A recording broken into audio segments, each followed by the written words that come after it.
Olá, sejam bem-vindos e bem-vindas a mais uma edição do podcast Vozes da Gestão Pública, uma iniciativa do Centro Interinstitucional em Inteligência Artificial aplicado às políticas públicas. Hoje, na companhia do professor Paulo Januzzi e diretor do CIAP, contamos com a participação da nossa ilustre convidada, Helenísia da Mata de Jesus, ex-vereadora da cidade de Goiás e primeira mulher negra eleita no Parlamento Municipal dessa cidade e atual secretária municipal de políticas de promoção da equidade e igualdade étnico-racial. Helenísia, obrigado por ter aceito esse nosso convite, né? Nesse nosso podcast, a gente convida vários técnicos, gestores públicos para fazer depoimentos sobre a sua atuação no setor público e em várias áreas, né? Essas entrevistas, elas depois são disponibilizadas em podcast, né, nos canais das mídias sociais e depois também entram degravadas para o nosso chat Políticas Públicas, que é uma ferramenta de inteligência artificial, né, que ajuda a disseminar conteúdos que são recolhidos a partir dessas entrevistas, através de atividades de documentação de políticas e programas que fazemos em todos os municípios no Brasil. Então, eu queria agradecer muito essa sua participação, porque com certeza você vai ter muito o que contribuir pela sua trajetória, né, pessoal e a sua trajetória no setor público, nas questões, né, relacionadas à igualdade, à equidade de raça e de gênero. Mas antes da gente passar para as perguntas, eu queria que você falasse assim, brevemente um pouco sobre sua trajetória pessoal, acadêmica, profissional e como você chegou nessa condição de militante contra-colonial ou decolonial. Isso é um tema que a gente pode explorar também, e na condição de secretária. Então, muito obrigada pelo convite, eu agradeço muito à universidade, que é também um espaço que me formou e me forma, eu sempre aprendo muito. Agradeço Antônio e professor Paulo pela acolhida e pela iniciativa tão importante. Muito obrigada. Bom, eu sou Helenísia da Mata, como já anunciado, e eu sou uma mulher negra, quilombola, mãe, uma cantora amadora no sentido de quem ama a palavra cantada, e também gosto muito de participar de movimentos em que a literatura, através da poesia, esteja presente para que a gente possa dizer do lugar em que se está, não apenas como um torrão no qual você está instalado, mas um lugar de produzir encantos para si próprio e para as gerações vindouras. Bom, eu entrei na luta porque muito em tenra idade percebi o fato de eu ser uma pessoa negra. Antes de ser uma mulher negra, a primeira vez que eu vi o racismo atravessar a minha identidade foi quando eu tinha 5 anos de idade, na escola ainda, num processo de alfabetização, em que a professora propôs uma atividade escolar de representação de um dos contos de fadas. Bom, os contos de fadas, em sua maioria, são contos de fadas de princesas e fadas brancas. E a professora teve a ideia, a estratégia de fazer um sorteio, afinal de contas, todas as meninas queriam ser a protagonista, que no caso também era uma protagonista branca. A professora fez um sorteio. Quando ela sorteou, eu fui a pessoa sorteada. E eu fiquei muito feliz, porque afinal de contas eu faria o papel principal de Rapunzel. E aí, mesmo antes de alguém me gritar negra, mesmo antes de alguém me dizer você é negra e acessos lhe serão negados por essa característica do seu corpo, eu percebi através da escola essa barreira. A professora disse, não vai dar certo, mas não explicou por quê. E disse que depois diria quem é que ia fazer o papel. Eu, criança, não compreendi tudo aquilo que acontecia, mas a retirada da oportunidade ficou cravada. Primeiro trauma do racismo diretamente sinalizado para a minha existência foi aos 5 anos, muito jovem ainda. E depois, para além desse fato de que não foi justo, foi um sorteio que não foi respeitado, eu fiquei com o papel de uma moita. Tinha o papel de flores, de borboletas, de fadas, muitas outras personagens, mas eu era literalmente uma moita. A professora pregou várias tirinhas de papel celofane, que é um plástico parecendo rabiola de pipa, no meu corpo e me colocou num lugar de apequenamento da minha identidade. Eu não saberia verbalizar isso à época, mas eu consigo lembrar desse lugar de dor.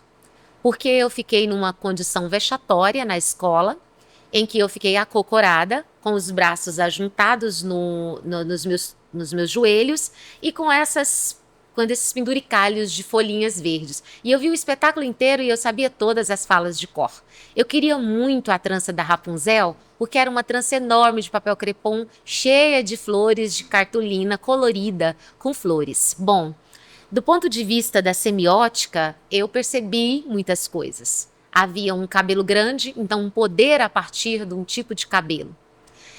Havia um lugar no mundo para quem tinha determinadas características fenotípicas, que era o lugar da escolha do afeto, do amor, afinal de contas, a redenção da Cinderela advém a partir do momento em que ela encontra essa identidade masculina que a salva. Eu percebi que haviam lugares para as flores, mas elas não teriam cara preta, ao passo que eu ouvia boi da cara preta, pega essa menina que tem medo de careta. E eu percebi que oportunidades poderiam ser tiradas, mesmo que você não tivesse feito nada para que isso ocorresse. Saltamos para a minha adolescência. Bullying, eu sempre fui magra, mas eu era bem mais magra. Então, vários apelidos e dificuldade para aceitar esse cabelo, um mercado que não tinha produtos para assentar esse cabelo, era sempre cabelos normais.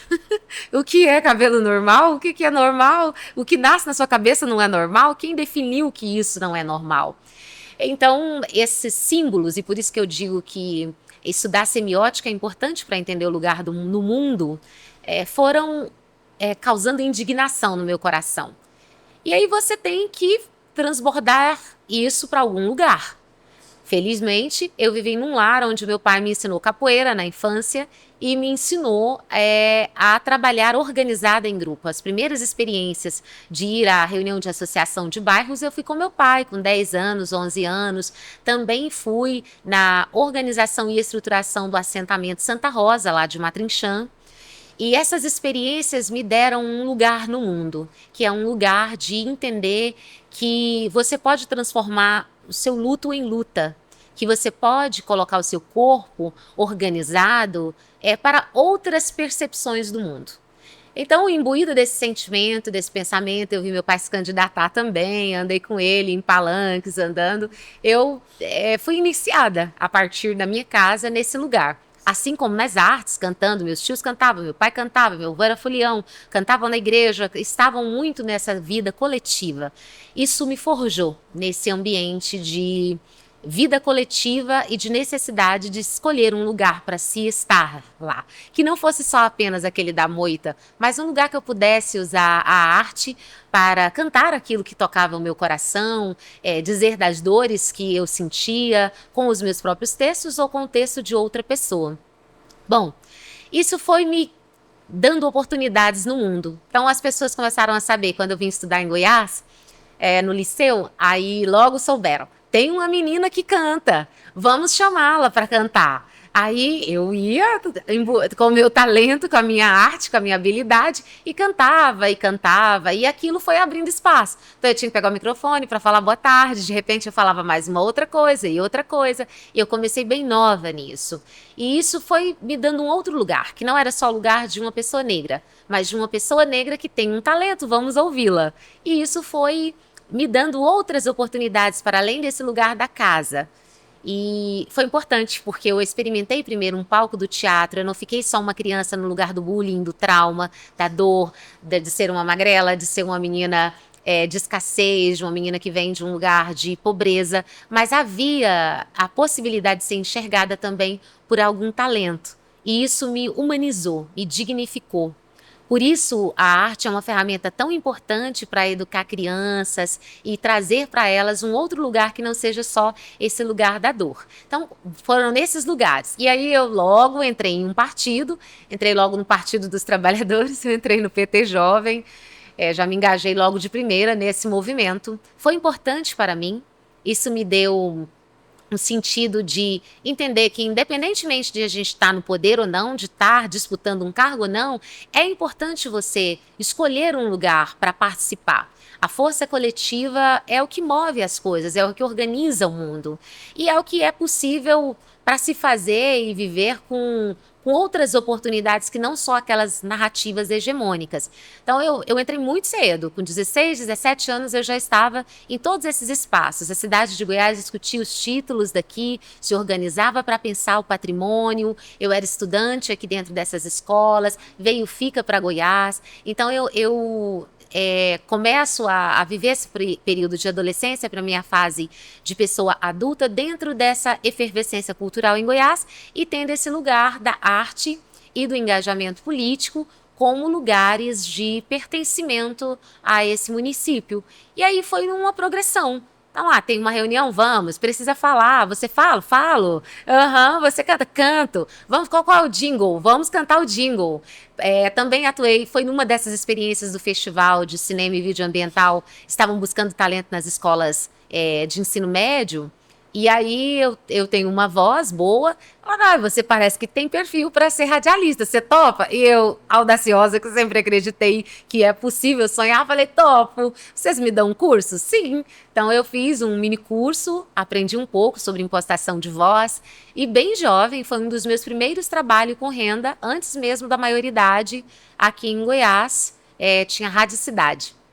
Rádio Cidade. E eu já ocupava esse espaço de um veículo de comunicação para trazer as minhas ideias.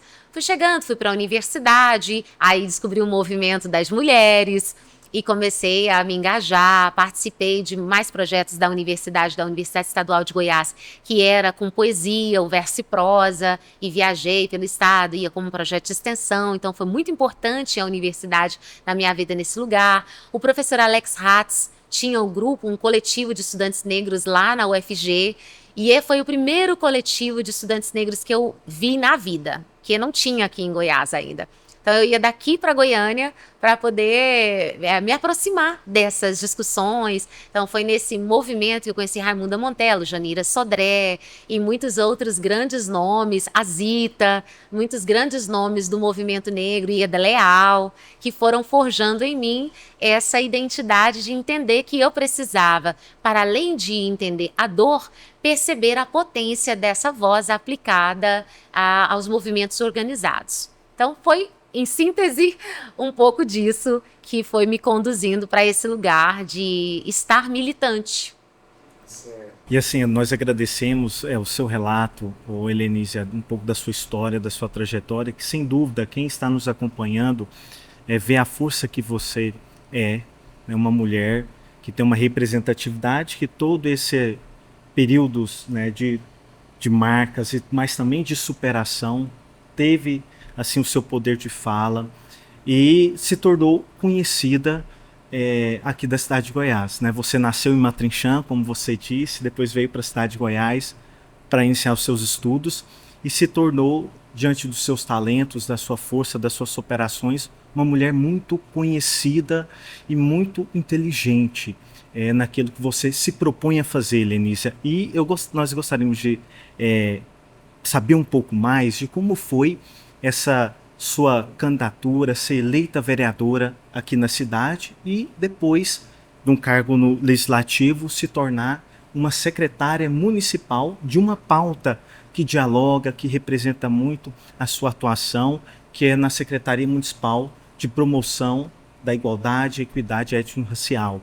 Puder contar um pouquinho como é que foi essa sua representatividade no Poder Legislativo e agora como secretária municipal no Poder Executivo. Então, veio nesse crescente, como eu disse, via universidade, mas também dentro dos movimentos de base. E uma das coisas que eu comecei a perceber, por certo, tão logo eu percebi a subrepresentação das pessoas negras, foi pensar isso. Sei, gente, nós temos que nos organizarmos.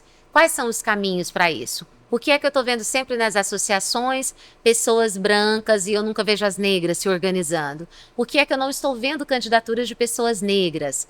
Claro que isso não foi assim de uma vez, né?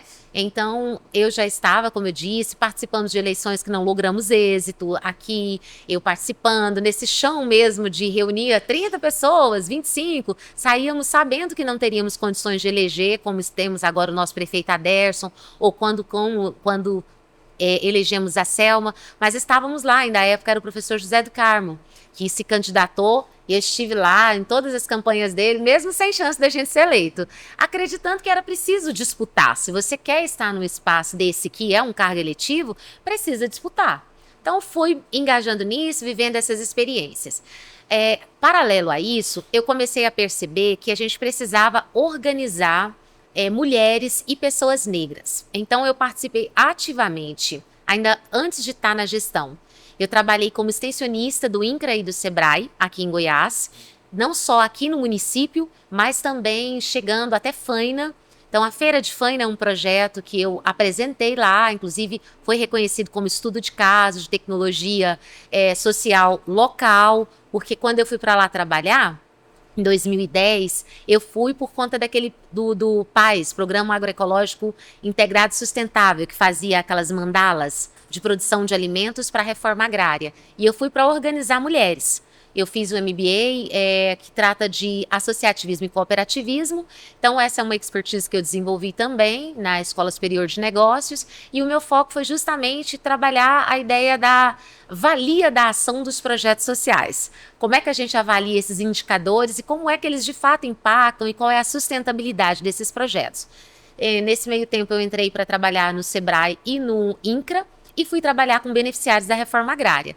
E uma das coisas que nós víamos o gargalo era, havia o técnico e a técnica que ia lá produzir e ajudar a produzir galinha, a produzir frango, o que é que seja, ovos, mas não tinham acesso a mercado, porque é uma outra expertise, é uma outra competência que a pessoa precisa desenvolver. E aí não era só pegar, fui descobrindo, por exemplo, que não era só pegar o produto e levar o produto e colocá-lo na prateleira, se você não tem o SIM, o Serviço de Inspeção Municipal, se não tem o SUASA, que é regional. Então eu comecei a ver barreiras do ponto de vista da política, porque isso é política pública que precisa ser implementada e que interferia na vida de pessoas, sendo elas, a maioria, pessoas negras ou pardas, incluindo negros e pessoas, negros incluindo pardos e pretos, e a maioria delas eram assim. Eu falei, poxa, juntando tudo que eu quero pensar de revolução no mundo. É pensar como é que a gente dialoga com a gestão, como é que a gente organiza o povo e como é que a gente gera renda para quem mais precisa.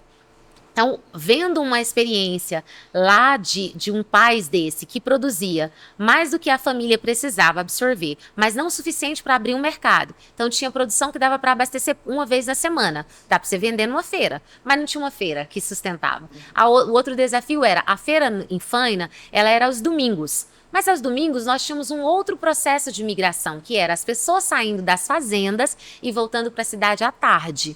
Então, o que eu fiz? Eu literalmente fiquei sentada alguns dias da semana testando. Segunda, como é que é o movimento? Terça, quarta, quinta, até ver que sexta-feira era o grande dia de volume de gente saindo de Goiânia, indo para a Rota do Araguaia. O Araguaia que eu me banhava quando eu era criança. Falei, as pessoas descem aqui para esse lugar. Voltei para a comunidade, falei, bora organizar a associação e vamos criar uma feira. Então, criamos uma feira lá, que foi muito boa, atendeu assentamentos da reforma agrária daqui, como o assentamento Dom Tomás, que é lá pertinho, e é um sucesso. Essa feira logrou êxito e até hoje ela funciona às sextas, assim como nós pensamos. Começamos com 20 pessoas, ou 20 pessoas com banquinhas organizadas, e tudo tem reportagem, tem tudo, dá para a gente suplementar e ver a eficácia dela. Então, foi uma experiência muito boa, eu gostei demais de trabalhar com isso. Junto disso, eu comecei ainda antes de estar eleita ou tal, com um projeto aqui em Goiás, que era o dia de ação social dentro dos assentamentos, que era um grande dia de mutirão. em que a gente aproximava a gestão pública dos assentados da reforma agrária. Também tem reportagens sobre isso e tudo. E foi muito interessante, porque aí nós levávamos os equipamentos de saúde, o prefeito ouvia a comunidade. Eu trabalhava no fortalecimento das associações e na voz da comunidade para com a gestão pública. E assim eu fui forjando uma identidade coletiva, individual, mas também coletiva, de um corpo ponte, de um corpo que fazia essas passagens. E associada a isso como cantora, como gente integrando as artes e tudo mais. Mas aí eu venho para esse lugar também que é agregando o empreendedorismo voltado para negócios de impacto social e principalmente voltados para a reforma agrária. Nesse meio tempo, eu fui estudando mais coisas sobre mulheres e me engajei no Conselho das Mulheres. Eu pertenço ao primeiro Conselho da Mulher de Goiás, que também é de 2010, da escrita da lei ainda, com Ângela Café, com a professora doutora Maria Meire, da UFG também. Nós participamos desse processo de construir esse primeiro marco legal. E aí, em 2010 ainda, em 2013, a gente consegue vencer com o nosso grupo a gestão. Aí entra a prefeita Selma. Eu estava ainda no Sebrae e ela me convida para assumir o Centro Especializado de Atendimento à Mulher, que à época era Centro de Referência da Mulher, que era fruto de uma política pública do governo Lula de 2013, que fez o Pacto Nacional de Enfrentamento à Violência, e era um pacto tripartite entre governo federal, governo estadual e governo municipal. Aí, como é que ele era? Existia, à época, no estado de Goiás, a Semira, que era no governo do Marconi, e dentro dessa Semira existia a superintendência que tratava dos povos indígenas, das pessoas negras, quilombolas e ciganos de Goiás, com a Raimunda Montello. E aí eu começo a me aproximar dessas pessoas dentro da gestão e entender que havia necessidade de pautar isso nos lugares. Eu me lembro até hoje de eu conversando com a Raimunda e falando, a gente tem que fazer uma semirinha em Goiás, né? Trazer essa tecnologia para cá. Eis que a gente assina o pacto, o município de Goiás, e eu vou para cantar lá em Goiânia, no Palácio das Esmeraldas, na abertura desse evento, quando dou um kit para cá. Eu ainda bem jovem, mas vou para lá nessa circunstância, já como conselheira da mulher. Em 2013, a Selma ganha e eu sou convidada a assumir esse lugar, porque eu já tinha proximidade, já tinha ajudado a organizar conferência, já tinha vínculo com mulheres do campo e tal. Nesse meio tempo, eu começo a aprender mais sobre quilombolas e ler as leis do Brasil sobre isso, porque eu não tive essa iniciação via universidade. Hoje, ainda bem que a gente tem, inclusive, curso de graduação voltado para isso, para povos quilombolas, mas nós estamos falando de 2010, 2012, 2013, que ainda não tinham essas coisas. Então, eu participo desse momento de estruturar o Centro de Referência da Mulher. A gente vira CEAM, a primeira lei de 2013 também, ela é uma lei articulada por mim. À época o prefeito de hoje era vereador, a Selma era prefeita e ela sancionou. Foi a primeira lei daqui do nosso estado e eu peguei o exemplo dela no Ministério das Mulheres com a Eleonora Minicucci, porque nós não tínhamos nem... Olha a importância de um projeto desse de vocês. Como gestora, a época eu entrei como a coordenadoria, eu não tinha nem referência bibliográfica suficiente para poder produzir. Foi literalmente quebrar pedras como de escora para depois plantar flores. Então foi indo em Brasília, descobrindo assim, cavando, falando, escuta, qual é a lei, o marco legal que estrutura para que a gente, de fato e de direito, tenha um organismo de proteção à mulher, um OPM aqui, e não apenas um projeto. E aí eu tinha de memória, porque eu vivi tudo isso, esse processo, conhecia as pessoas, tinha um trânsito de chegar e conversar. Foi literalmente nesse processo. As primeiras mulheres que eu atendi aqui, vítimas de violência doméstica, tinham muita vergonha de ir até o espaço, porque era meio um elefante branco. Imagina, suponhamos que somos vítimas de alguma violência. E aí você vai exatamente no organismo de proteção à mulher, numa cidade de num município de 24 mil habitantes. A fofoca tá armada. A dona Maria foi lá no serviço de atendimento à mulher. Eu escutei o marido dela batendo nela ontem, porque não são só as casas que cochicham umas com as outras, como diz Cora. Dá para escutar. E aí os primeiros serviços de atendimento à mulher, eu precisei fazer alguns com estratégias do tipo assim, eu fazia de conta que eu estava tomando um café com uma mulher. E, na verdade, eu estava fazendo uma escuta acuidada dela, a anamnese ali, e depois eu dirigia os instrumentais para a equipe técnica, e aí a equipe técnica chamava essa mulher. Então, ao invés de nós irmos no 1 a 1, porque é interior e isso é uma expertise que nós desenvolvemos e é uma expertise premiada pela Unesco, eu passo depois para você o link, virou um guia de reaplicação em 2020 e 2021. Em 2020 nós ganhamos o prêmio da Confederação Nacional dos Municípios como a melhor experiência dos municípios do Brasil de pequeno porte de políticas públicas para mulheres, e em 2020 para 2021 ganhamos da Unesco como o melhor prêmio da América Latina, o melhor município com direitos humanos com foco em mulheres. Tem um guia, então qualquer município que nos ouve pode baixar esse guia exatamente e replicar em seus municípios, porque é uma expertise testada, validada, chancelada, e aí nós fizemos inclusive com custo. Nós chegamos num ponto de estruturação desse serviço, a prefeita Selma, que eu sabia quanto custava per capita salvar a vida de uma mulher aqui. Custa tantos reais para o cofre municipal.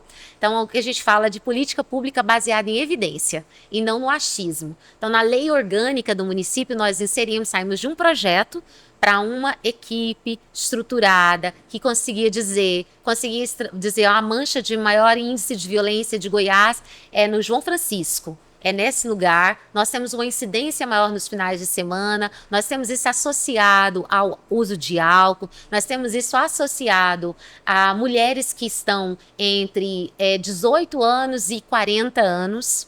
E aí depois nós temos um espaço em que as mulheres se separam mais, depois a gente tem mulheres mais velhas que não saem desse vínculo mesmo estando em um lugar de violência. Isso é, para mim, maravilhoso. Não é porque eu vivi, mas é porque o meu desejo é que todas as políticas públicas executadas possam ter esse nível de cuidado. De dizer, olha, se eu peguei a fulana, que é usuária desse serviço, e é um serviço de uma política transversal, eu preciso, ao cabo de X tempo, avaliar qual foi o valor no sentido de transformação que eu consegui para a vida daquela pessoa. E, ao mesmo tempo, qual foi o valor enquanto dinheiro, recurso, para quem nos ouve, que a prefeitura engajou. E o que isso poupou de ter um feminicídio, de ter uma criança adoecida psicologicamente, e como é que a gente impactou a vida dessa mulher para que ela possa bem viver, que é o que a gente se propõe. A gente faz política para que as pessoas tenham bem viver, para que as pessoas possam viver com dignidade humana. Então, essa entrega do Centro Especializado de Atendimento à Mulher trouxe agregou na minha identidade o símbolo, né, a característica de uma pessoa com capacidade para estar na política. Eu me candidatei e logrei êxito, foi muito bom, foi muito importante. Até hoje é possível olhar, eu fui uma vereadora muito profícua em marcos legais, a lei de cotas foi articulada pela nossa atuação junto com o Aderson, a implementação dela foi no governo. Quando era o Aderson vereador, nós apresentamos pelo CEAM ainda, organizando conferências. Todas as conferências aqui de igualdade racial foram puxadas comigo, estando comigo, capitaneando elas, né? Eu pertenço a essa geração que está produzindo profundamente políticas públicas de 2010 até o presente momento, e eu tenho histórico disso. Posso mostrar e falar assim, Helenise, pega do ano tal, quantas pessoas participaram? Eu vou te pegar a ficha, inclusive a gente tem uma pré-indicação de publicação do relatório antropológico com a professora Luciane Dias, pela antropologia da UFG, que é do relatório antropológico que deu condições para que o Quilombo Alto Santana existisse, que foi também um trabalho que eu fiz. Então, junto com isso, teve a organização do CEAM, a estruturação do projeto Mulheres Coralinas, que foi um recurso que a gente captou na Secretaria de Mulheres, no Ministério das Mulheres ainda, foi um dos primeiros projetos para mulheres aqui. Hoje tem autonomia, é a Associação As Coralinas, mas nós temos esse processo de caminhada e de construção disso. E depois que eu venci isso, eu me direcionei para o Quilombo Alto Santana. Foi bem no momento da troca de gestão, do golpe que Dilma sofreu, e eu falei, gente, eu sou uma mulher negra dentro da gestão. Se eu não me levantar agora, pode ser que a gente não tenha um tempo histórico favorável para que a gente consiga reconhecer em Goiás o Quilombo. E é evidente que aqui tem presença negra. Olha como essa cidade foi erigida, com sangue negro, com sangue indígena. E aí lá vai eu, zero recurso, bati em todas as portas de universidade, todo lugar. A gente tem dinheiro? Não, não tem. Eu não sou uma antropóloga. E eu fiz isso com muito temor.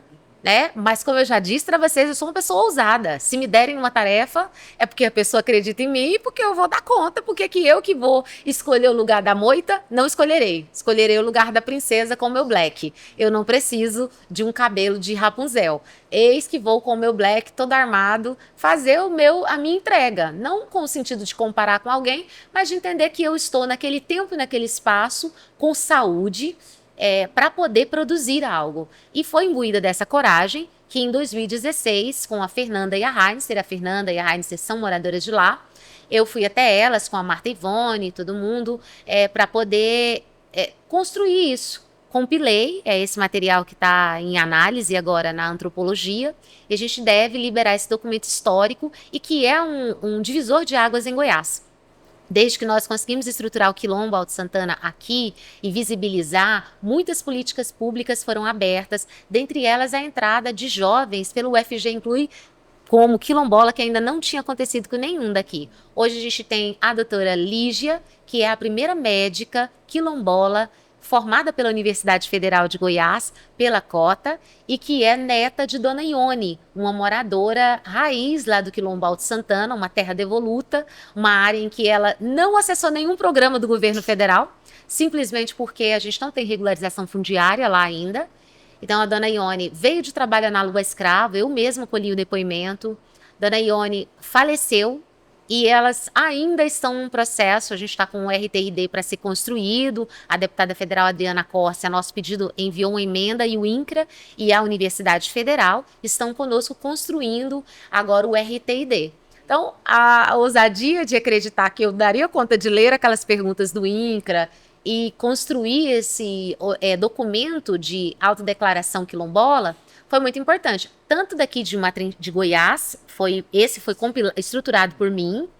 O de Faina, com o Dalvan, eu chamei o Dalvan, mandei as perguntas para ele era vereador à época, estruturou o quilombo de lá. E lá em Matrinchã também, o Quilombo São Félix, que é o quilombo da minha família. Meu quilombo é de lá, mas eu estou aquilombada aqui, que é uma tecnologia também que foi desenvolvida para que a gente que não esteja necessariamente no mesmo lugar de origem, estejam acolhidos dentro desse grupo de proteção. E entendendo, inclusive, que Faina e Matrinchã eram todos daqui de Goiás, filhotinhos daqui de Goiás. Pertenciam de Goiás. Eu ainda brinco dizendo assim que depois que foi desmembrado, né, foi separando, né, emancipando. Exato. Eu brinco que eu descendo de pessoas negras que se recusaram a viverem como escravas. Elas fugiram, se aproximaram de povos indígenas daqui, aprenderam com eles sobre o bioma, sobreviveram. Então eu descendo desse povo, de um povo que decidiu dizer não ao lugar de escravidão e evocar para si novos destinos, ainda que eles tenham que ser feitos com muita dureza. Depoimento bonito, né?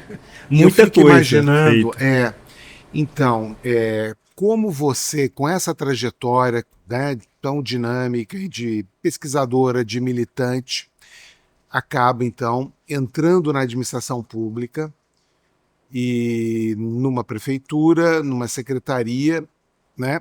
E quais são, né, enfim, a sua percepção de capacidade de transformar, né, ou de implementar ações efetivas para as mudanças, talvez processuais, né, vamos dizer assim, do ponto de vista mais institucional. Como você vê essa possibilidade ou os desafios nas suas, enfim, relações, não é só dentro da prefeitura, na Câmara de Vereadores, mas com os governos, né, estaduais e também o governo federal? Professor Paulo, assim, tudo tem a ver com a cosmovisão. Então, isso é muito importante quando se pensa em eleições. Quem você elege, você que nos assiste, tem uma proposta, um conjunto de propostas, e é necessário que você observe isso, inclusive para perceber se aquilo está alinhado ao modelo de sociedade que a gente quer.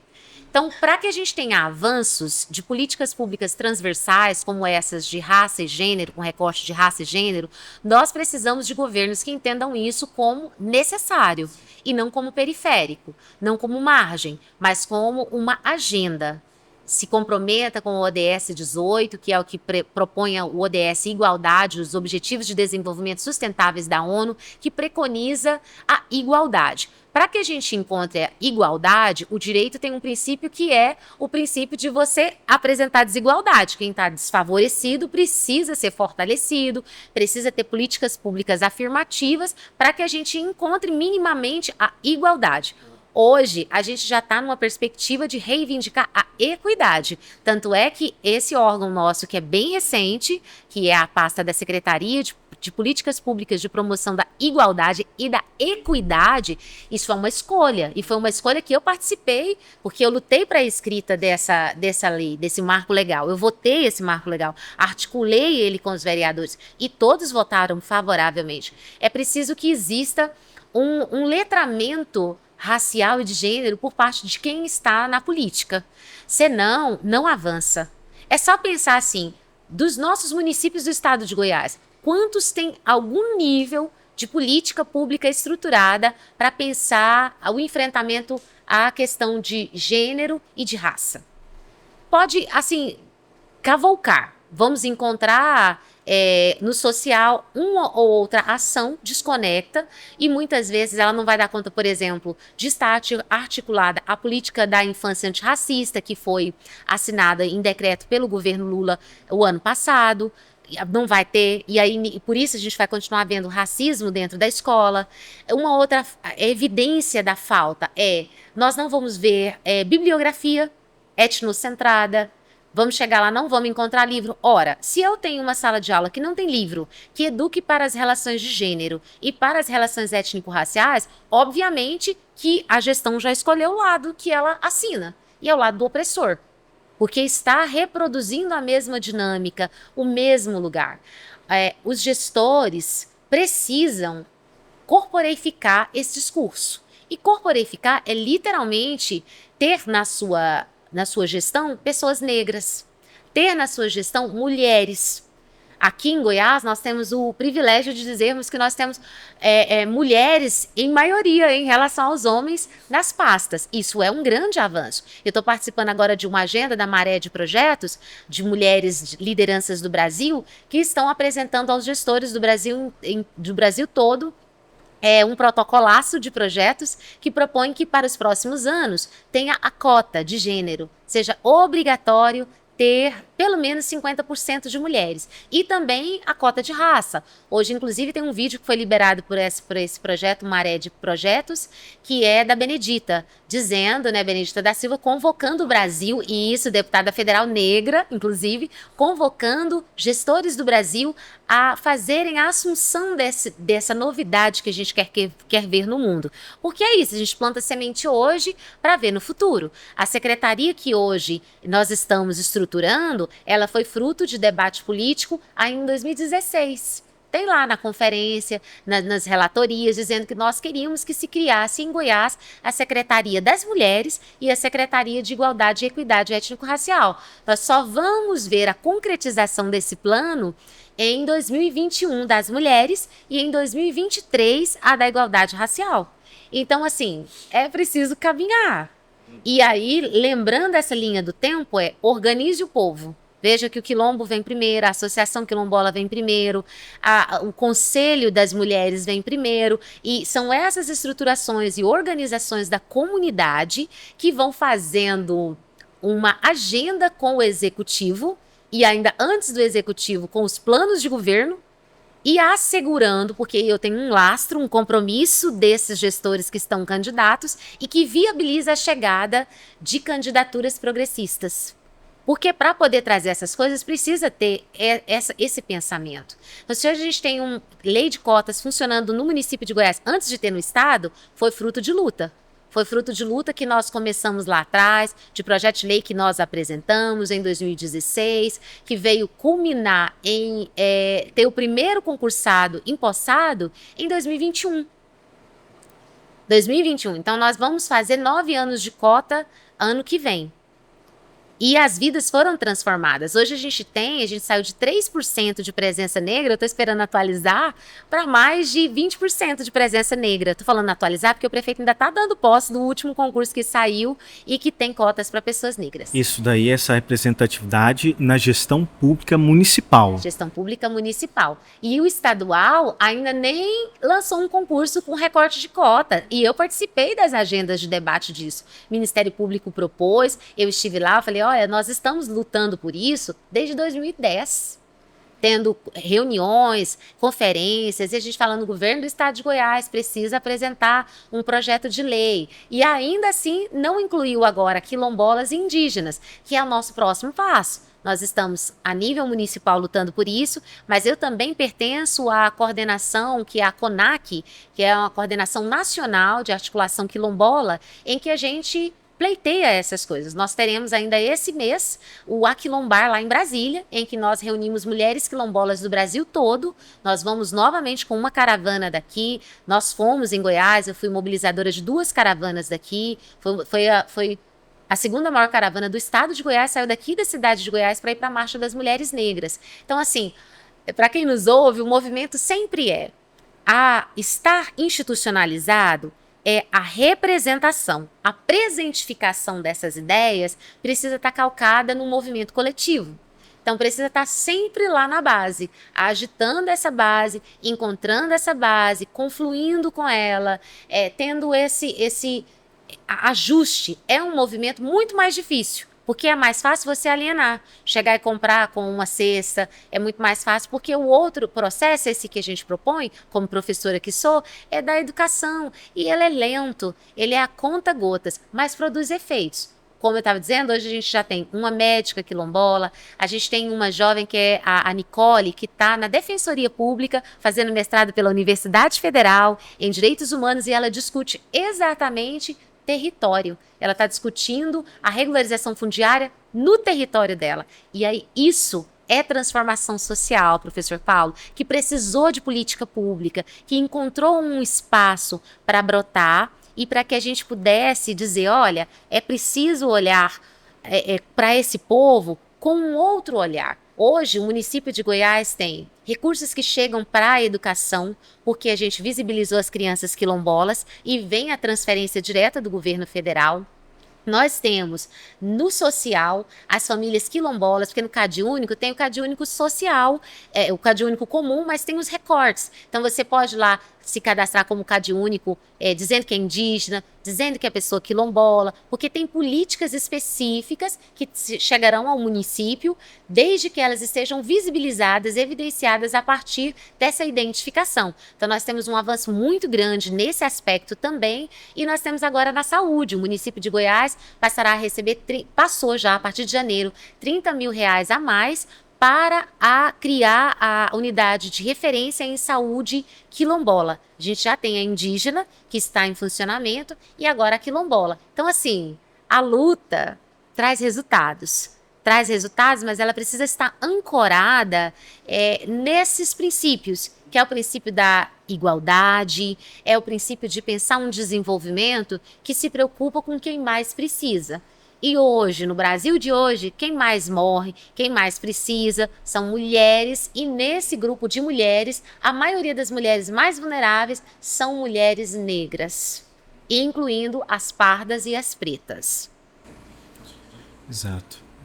Eu acho que é interessante, Lindsay, tudo que você está comentando, porque eu fui secretário nacional de avaliação e nós fizemos o primeiro censo de população quilombola, lá em 2011, pelo MDS.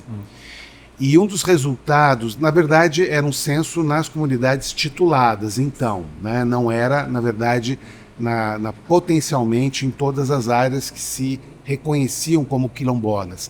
Mas um resultado interessante da pesquisa, que para nós e para a Secretaria de Igualdade Racial à época, foi de que os quilombolas se encontravam numa situação de condições de acesso às políticas públicas ainda, vamos dizer assim, mais desprivilegiados do que a própria população indígena. Né? Uhum. E eu acho que esse reconhecimento, né, no Brasil quilombola, né, e as várias iniciativas que, né, vieram das bases que você tão bem descreveu, elas foram importantes nesse sentido de dar visibilidade para esse segmento, a ponto de, inclusive, no censo demográfico do IBGE, ser incluído, né? você ser reconhecido. Exatamente. Né? Ser reconhecido. Lá em Brasília. Olha Fui só. uma das convidadas que Isso. estava lá no momento de lançamento. Foi na Fundação Palmares, foi muito emocionante. Porque eu, de algum modo, eu virei um corpo testemunho. Sei. Primeiro eu fui um corpo ponte, porque eu queria curar a mim mesma e sair desse lugar de ser só a moita e dizer, não, eu também quero papel nessa peça, sabe? Eu também quero que as cortinas se abram e eu possa ter direito à voz, não apenas ficar emudecida, colocada, coisificada, né? Eu quero humanidade nesse lugar. E quando a gente visibiliza a partir de dados como esse que o senhor está lembrando do IBGE, eu atuei muito com o IBGE daqui, inclusive nós vamos contribuir agora com o Censo Indígena, que é um projeto de extensão com o professor Dr. Hélio e com a professora doutora Érica, que nós estamos fazendo juntos aqui na UFG Campus Goiás, para que a gente possa entregar e atualizar os dados aqui também com a presença indígena aqui em Goiás, no município, né? No município. Isso. Então, assim, política pública precisa ser baseada em evidência. E o dia que a comunidade negra tiver acesso a essa informação, nós veremos transversalizar isso em todos os municípios. Porque aí a gente não vai mais querer aceitar, é dia do índio, nem é dia dos povos indígenas. Aí vai lá e faz uma cenazinha. Hoje é dia de zumbi, então vamos embora liberar todo mundo porque é feriado. Uhul! Não. Quando a gente tiver letramento racial suficiente, nós estaremos às ruas dizendo que a abolição inacabada deixou sequelas que fazem com que eu ainda seja esse corpo testemunho de novidade. Primeira gestora, isso é um apontamento de um fracasso da chegada das pessoas negras. E como é que se permanecem os corpos negros na política? Quem é que consegue permanecer? Quem é que consegue estar nesse lugar? Qual é o nível de investimento numa candidatura branca e qual é o nível de investimento numa candidatura negra? Teremos nós candidaturas viáveis para a Lego que seja pelo menos uma candidatura negra? Corre o risco da gente ter um plenário que só tenha pessoas brancas. E que a gente tenha que ficar de novo calcado no Ministério Público, calcado na Defensoria Pública, calcado em movimento social, para que a gente aprove projetos como esse que veio para a lei de cotas em concursos públicos do estado de Goiás. Porque nós não arrefecemos, não porque nós chegamos a esse lugar de poder, mas porque nós, né, que passamos pela universidade, e aí, inclusive, eu faço uma palestra amanhã falando sobre a importância da universidade ser um espaço antirracista. Esse lugar de uma educação que constrói outras perspectivas que faz a mudança. Alguém que seja pesquisador como você está, Antônio, e que se propõe a investigar isso que não está óbvio, né? Uma secretaria como essa que nós estamos vivendo, ela é muito nova. Nós estamos pactuados com tudo hoje. Estamos no Sinapir.